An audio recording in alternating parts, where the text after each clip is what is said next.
Hello, Gemini, and welcome to your February 2022 reading. Spirit. Oh, dear. Cards flying already.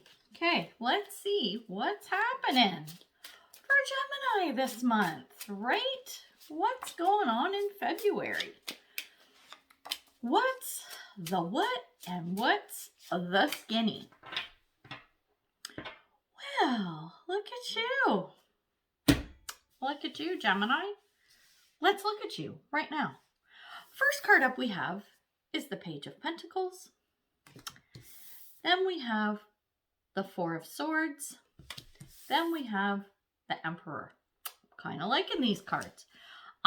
First glance, and of course we're going to drill down on some stuff and clarify, but first glance, what I'm seeing is with the Page of Pentacles, okay, it's feeling like I don't often get stuff out of imagery, but I am with this. What I'm getting is, this is you, okay, ready to try something new. You're embarking on a new little adventure, okay? You're like, oh, I like this idea. Let's move forward with this. It feels like you're coming out of a Four of Pentacles energy, like where you might have been like, hoarding your money or holding stuff close to you and not wanting to let stuff go. This is you kind of a little bit timid, but kind of going, okay, I'll take one of my pentacles and let's move forward with it. That's what I'm feeling, the energy with this Page of Swords. So it's like your little bear coming out of the den, right? And in the springtime going, what's out there? Okay, let's go, right? Here's the thing.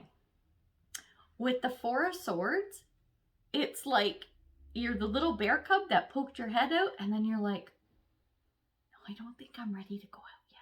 It's like Groundhog Day. Groundhog looks out and is like, no, give me another 6 weeks, or however that works. So it's feeling like you test the waters and you're not quite ready, okay? But here's the thing. The beautiful thing is, no matter what happens, you're coming out as the Emperor.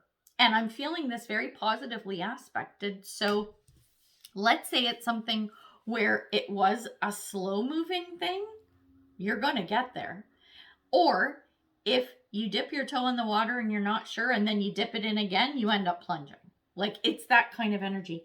Maybe not quite that fast, but I'm seeing success at the end of the road. So who doesn't want that, right? Spirit. So let's get some more cards and see what's the what around this. Okay, what is that? Oh, interesting. Okay. That's kind of a cool card, actually. Spirit. So yeah, so while I'm pulling cards, how's your year going? Can you believe we're in frickin' February? This crazy shit, man. The year's going fast already. Spirit.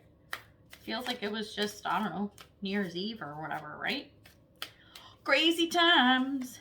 And also, because I always forget to do this, it's really bad, but Spirit, I would love you guys to like, share, subscribe, comment too, because it helps my little channel grow. So that's one reason. And especially with the comments, I love reading other people's comments. Spirit, I even love doing it on other channels, like looking at what other people think and say. I love seeing that interaction on other channels, and I want to really promote that on mine too, because it's all about building a little community here. Spirit, it's all about building a community, having some fun, safe space for us to hang out and chill. So there's that. Now back to you, our regularly scheduled program. So Gemini, what do we got? Okay, we're going to look at our Page of Pentacles, okay? The first card that came out was Hecate. So this is a crossroads. And then we have Respect. You value everyone's unique perspective on the path to love. So this is telling me that as you're sitting in that Page of Pentacles energy, right? Like I said, it feels like you're coming out of the Four of Pentacles. You're ready to kind of, check things out or whatever. I think this is part of the hesitation. It feels like you're at a crossroads, or were. Like when you're at a crossroads, it's like you get to the stop sign or whatever, and it's like, do I go left or do I go right? Or am I going to go straight ahead if it's straight through, right? If it's not a T intersection. So it's like you forget that, you can turn right, but you can turn around and come back and go left or go straight. It's not like everything is written in stone. I think that's the testing the waters thing. I think, and here's the other thing. You're getting advice from a bunch of people. Okay, when you get to the end of this road and it's a T junction, you need to go right. Do not go left, because you know what? I went left one time and oh my God, what a shit show. And this is what happened, blah, blah, blah. My car broke down. No. Like, you're like, okay, thanks for that advice, right? But you're you and you're driving along and you get to that T junction and you're like, I'm going right, or I'm going left, or I'm plowing a new fucking road straight ahead. You can do that too. So don't forget that. That's a good way of dipping your toe in the water as well. Like, start a whole new path. Ooh, look at me being all like smart and shit. Okay, so that's kind of the energy you were in as you started out on this adventure. Now the Four of Swords, so this is our like retreat and rest kind of deal. The cards that came up with that are Seer. So it's see beyond the current situation. And then we have, who is this lady? Gang Sarah. Oh, that's quite a name, Sarah. Anyway, resistance. So I think that part of the dipping your toe and running back onto the beach because you don't want to dive in, okay? The resistance is coming from the fact that you're not looking at the big picture. There's something you're missing, okay? It's like dipping your toe in the water is like it's freaking you out because you're like, fuck, there might be sharks in there and blah, blah, blah, because you're just looking at where your toe's going in the water, right? And then you look up and you look around to get the full perspective and you're at a swimming pool. Pretty sure you're not going to get bitten by a shark, okay? So that sounds like a silly analogy, but it kind of packs a punch with the message, right? So there's nothing wrong with retreating and making sure this is what you want to do, okay? Because you also know with your crossroads, you can turn around and go back, right? So you get in the pool and, there's not supposed to be a shark, and then some kid comes along with their little play shark and you're like, see, there was a fucking shark. This is why I retreated. Okay, it's not a real shark and it's a toy, but it's still a shark. See, it's a shark. Okay, then get out of the pool and go to the kiddie pool where there's, no kids with little toy sharks there. I know this is a stupid analogy. This is the best way I can explain the energy that's coming from this, okay, as I carry on the story. Okay, so take a look around, big picture, okay? Because I think when you do that, that is when you are able to tap into this Emperor energy. This is when the success comes. The cards that came out for the Emperor, we have hunting. So this guy, he's badass, man. He's on a big fucking giant cat. That's weird, but kind of cool. And then we have owl. Follow your intuition.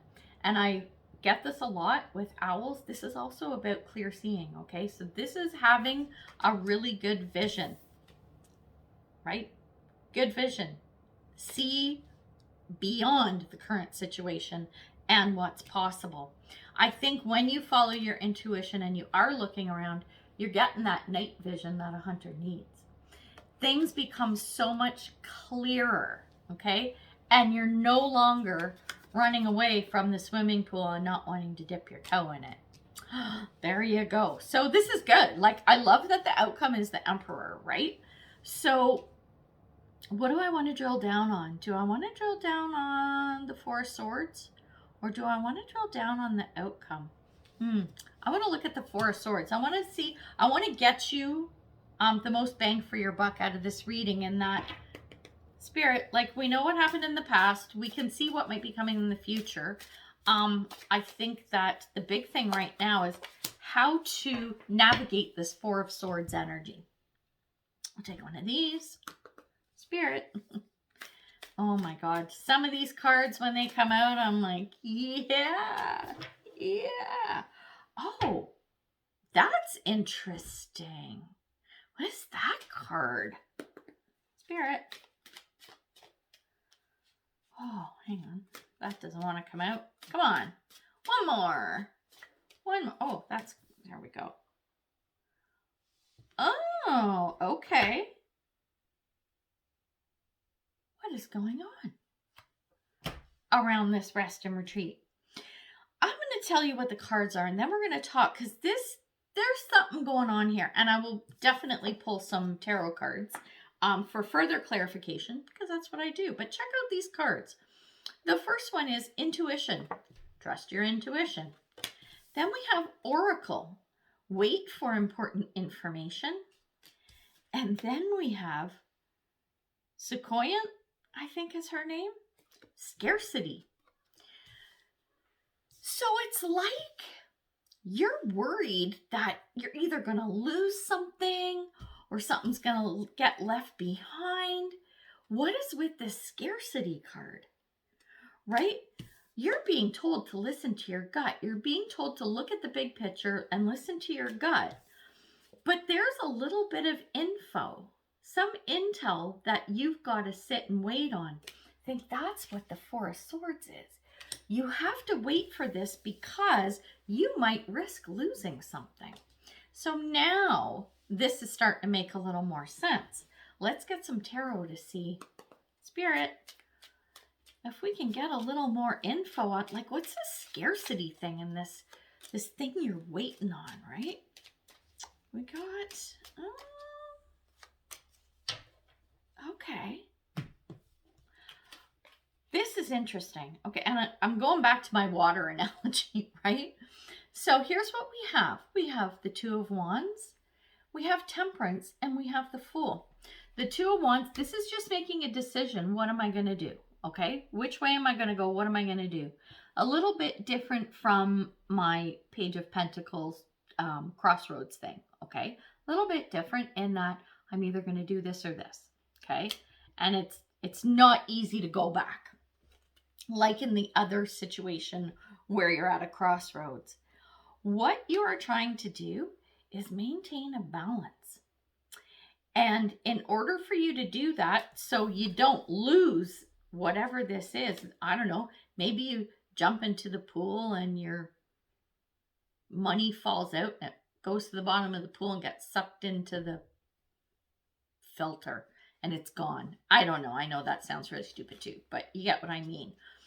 Once you find out whatever this information is, and I think it has to do with this choice that you need to make, that's when you can measure whether everything is in a good position, like whether it's balanced, you know, it's a good give and take, it's a good flow or whatever. That's when you can move forward. With the Fool energy, keep moving forward so that you hit that Emperor status. There we go. Interesting. But yeah, it's a decision you've got to make. And this is based around some information coming in. I'm kind of surprised an Eight of Wands didn't come out. But at the end of the day, doesn't matter. It's all about decisions and balance and getting all the information you need before you move so that you're not losing something or losing out on something or leaving something behind. That's what I'm getting from that scarcity card. At the end of the day, as you're waiting, as you're deciding, as you're doing anything, the big message is trust your intuition. There you go. Okay, now we're going to get you some advice cards. We'll take one of these. Spirit. We'll take one of these, guys. One. I want one of these. Spirit. Oh, come on, cards. Some of these cards, they're hard to shuffle. I'm testing a bunch of like new ones and stuff, and I love the cards, but they're a pain in the ass. What else do I want? Let's take one of these. Why not? Spirit. Oh. Well, look at what's come out. We have partnership, and this is advice, right? Partnership. We have forgiveness. You are now able to activate the power of love in order to release past hurts. And then we have White Witch, be the light. I think that as you are going through this Four of Swords energy, okay, I think what you need to do is there is something from the past with another person. That's the partnership card. And it is something that has either tripped you up or held you back. Maybe it was this person who was giving you advice on the crossroads and you're like, no, that really isn't good advice. I don't know. It has something to do with a relationship and partnership from the past. And this is what's going to enable you to let go of some old shit, right? And let you move forward in love and light. I kind of wonder if you're going to bring this person with you. It almost feels like you're going to bring someone along. That, sports fan, is very interesting. And if that is what you do, you got to do the forgive and forget thing, right? If this is a joint adventure and you have to be the bigger person, you have to be the guiding light for both of you. Because I think for whatever reason, this person maybe needs to come along with you. Maybe this person's a child, right? Like maybe it's one of your kids. Maybe it's a sibling, right? That you either are responsible for or feel you're responsible for, right? So it's that kind of energy. So for whatever reason, you got to let the shit go from the past with this person, and you have to be your and their guiding light, okay? So very interesting. You got to let me know what this is about, because I think this is like this whole trying to move ahead. It's like I'm feeling such a push-pull energy with this. But knowing that if you listen to your intuition, because we have two intuition cards, one in the present and one in the future, you're going to get to be exactly who and where you need to be. So there's that. You can do it. You can do it. All right. So we're going to leave it there. And yeah, let me know how things go. Shoot me a comment. Love to hear from you. And until next time, much love and light, health and wellness, peace and prosperity. Take care, Gemini. Bye.